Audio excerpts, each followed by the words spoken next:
Apa tindakanmu kalau kamu berada di dalam gedung yang sedang runtuh dan kamu terjebak di antara reruntuhan? A. Menyalakan api. B. Menenangkan diri dan menutupi seluruh kepala dengan selembar kain. C. Bergerak cepat agar bisa lolos dari reruntuhan itu. Waktumu cuma 5 detik untuk memilih jawaban yang benar.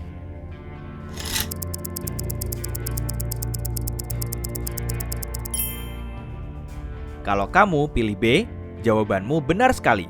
Kalau kamu terjebak, jangan panik. Buka bajumu dan tutupkan di kepalamu. Ini akan mencegahmu tersedak debu. Semisal kamu sedang ada di luar ruangan, di sekitarmu tidak ada tempat untuk bernaung. Lalu, tornado bertiup kencang menuju ke arahmu. Kamu akan A. Mendaki bukit atau tempat yang lebih tinggi. B. Lari secepat kilat. C. Berbaring di parit dan memosisikan dirimu serata mungkin.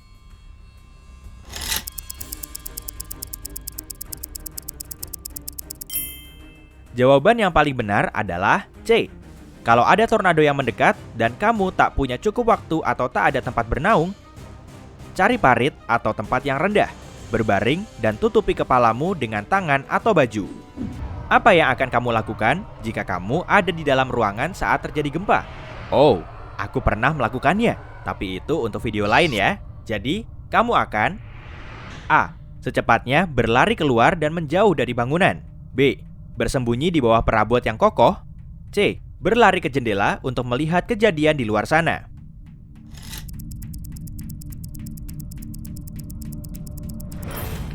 Untuk menyelamatkan diri, kamu cuma bisa bersembunyi di tempat yang aman. Jadi, jawabannya B.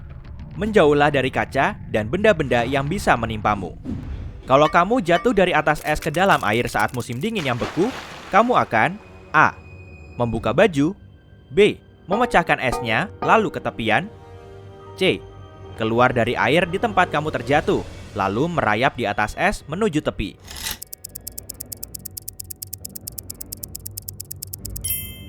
Jawaban yang benar adalah C. Raih pinggiran es, lalu gunakan siku dan lenganmu untuk mengangkat tubuh. Kemudian, lecutkan kakimu agar tubuhmu bisa maju dan naik ke atas es. Terakhir, merayap ke tepian seperti anjing laut. Kalau kamu jatuh dari tebing, sebisa mungkin perhitungkan jarak pendaratanmu dalam bagian-bagian kecil. Tiap bagian ini akan meredam benturan saat kamu jatuh, sehingga peluangmu selamat akan lebih besar. Gapai benda kokoh seperti semak-semak atau batu saat kamu jatuh ke dasar tebing. Ini akan memperlambat gerakmu. Batang kayu atau papan juga bisa membantu loh, karena bisa menahan lajumu saat kamu sampai di tanah. Kalau wajanmu terbakar, jangan bawa keluar atau memadamkan apinya dengan air, karena malah bisa memperparah situasi.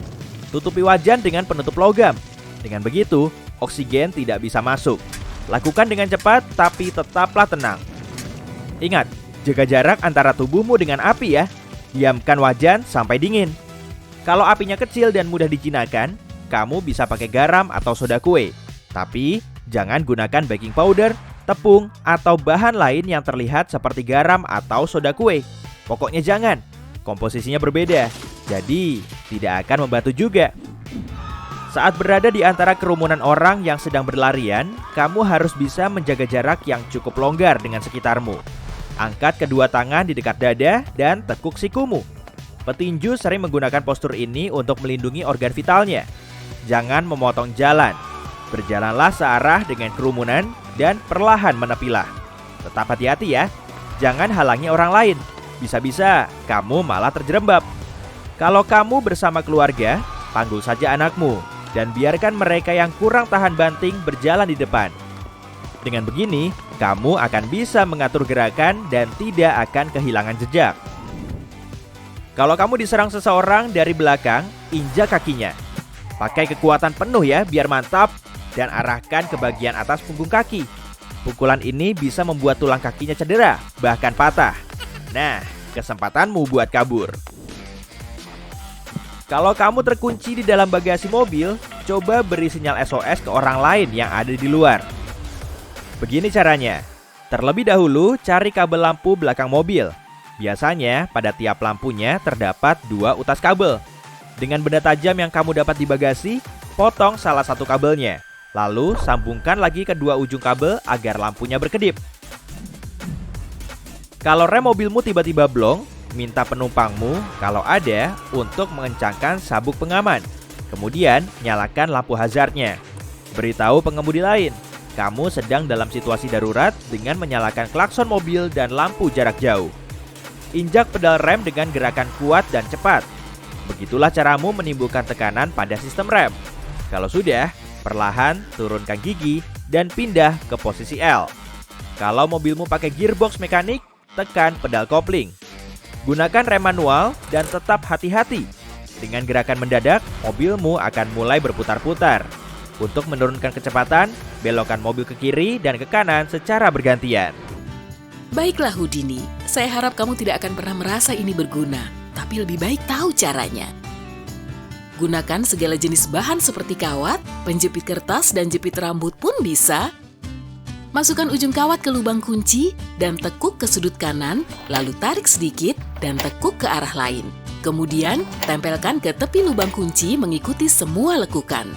Gerakan sedikit dan borgol akan terbuka. Percayalah. Apa? Bagaimana saya tahu ini? Pertanyaan bagus. Dengan asumsi tidak ada benda tajam di dekatmu dan kamu tidak bisa menggunakan gigi, kamu masih bisa membebaskan diri hanya dengan menggunakan tali sepatu. Lepaskan tali sepatumu dan buat lingkaran dengan tali di sekitar kaki kiri, lalu tarik tali sepatu mengitari tali dan ikat ujungnya ke kaki kanan. Gerakan kaki seolah-olah kamu sedang bersepeda.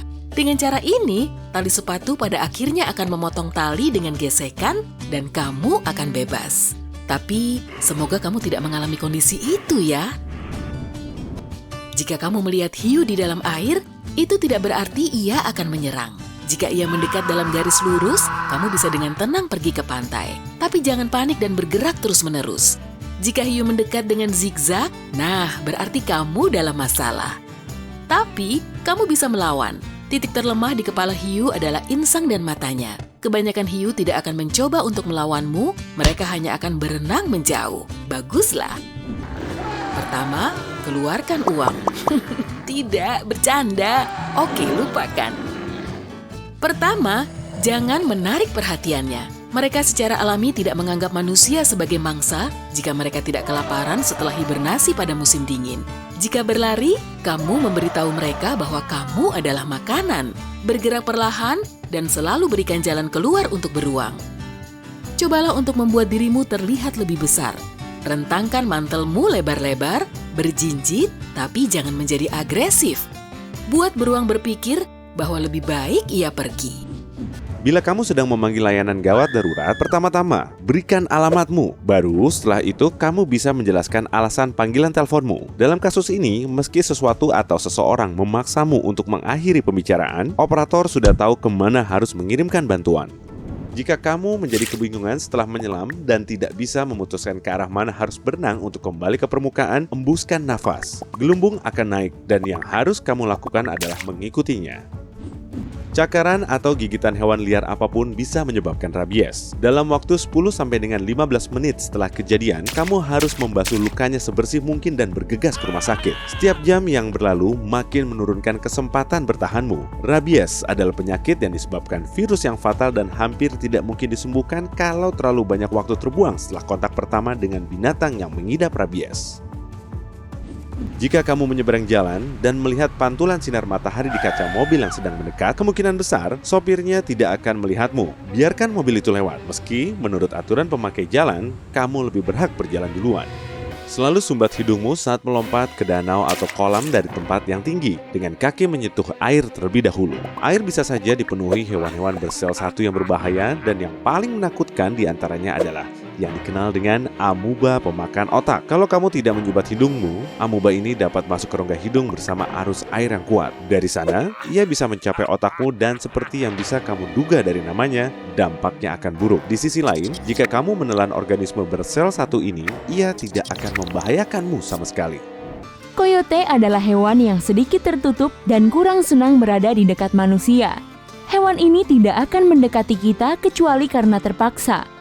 Tetapi, saat kota-kota berkembang dan mulai mengambil alih daerah yang dulunya menjadi daerah liar, maka orang-oranglah yang semakin dekat dengan coyote. Hewan yang termasuk famili anjing ini tidak lagi takut pada manusia seperti dulu dan merasa aman berkeliaran di dekat pemukiman, seperti misalnya di halaman belakang rumah, bahkan saat pemilik rumah di dekatnya. Coyote sudah tahu akan ada makanan di lingkungan manusia, sehingga akan mencarinya sendiri. Bisa dari sampah, kebun, atau kemungkinan terburuk, hewan peliharaanmu. Jika hanya ada satu coyote yang memperhatikan, mungkin hewan ini hanya penasaran. Namun, jika kamu memiliki anjing yang lebih kecil dari coyote, siapa yang akan tahu apa yang dipikirkan penyerang ini? Steak Bichon, favoritku. Lain ceritanya dengan satu kawanan coyote, yang untungnya jarang berada di dalam kota atau pinggiran kota. Saat coyote berada dalam kawanannya, apalagi yang perlu ditakutinya? Untungnya, kasus coyote menyerang anjing sangat jarang. Namun, pemilik hewan peliharaan tetap bertanggung jawab untuk menjaga keamanan temannya yang berbulu itu.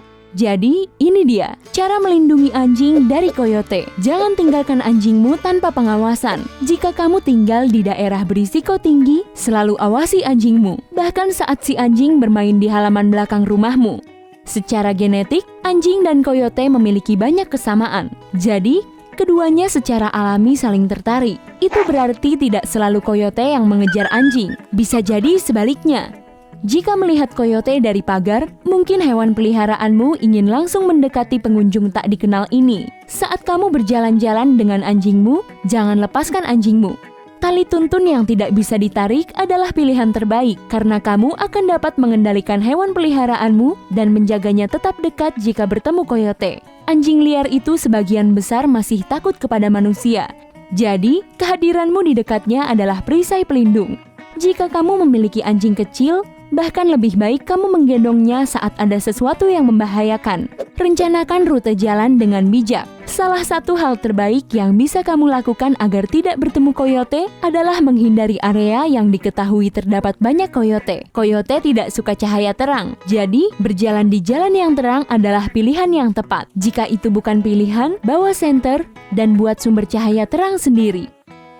Berhati-hatilah pada waktu tertentu. Bayi coyote lahir pada musim semi, sehingga para induknya menjadi lebih protektif dan karenanya berbahaya dari bulan April hingga Agustus. Saat itulah para induk menjadi waspada untuk menjaga anaknya dari bahaya. Bahkan jika bahaya tersebut hanyalah anjing beagle konyolmu yang berlari untuk mendapatkan teman baru. Sedangkan waktu pada level hari, coyote paling aktif pada malam hari. Secara alami, hewan ini suka berkeliling di siang hari. Tetapi kehidupan kota telah mengubahnya. Coyote beradaptasi untuk berkeliaran pada malam hari dengan harapan tidak terlihat oleh manusia. Itu sebabnya kamu harus mengawasi hewan peliharaanmu jika kamu lebih memilih untuk berjalan setelah matahari terbenam. Jangan memberi makan hewan liar. Hal utama yang membawa coyote ke daerah yang dipenuhi manusia adalah pencarian makanan. Jadi, jangan kaget mendapati coyote jika kamu meninggalkan sesuatu di luar yang bisa jadi santapan enak hewan ini. Dan jika ini berhasil didapatkannya sekali, maka coyote akan kembali lagi. Untuk alasan yang sama, jangan memberi makan hewan peliharaanmu di luar. Sisa makanan bisa menjadi sumber risiko. Bahkan pakan burung dapat menyebabkan masalah karena mengundang tikus dan hewan pengerat ini mudah ditangkap oleh coyote.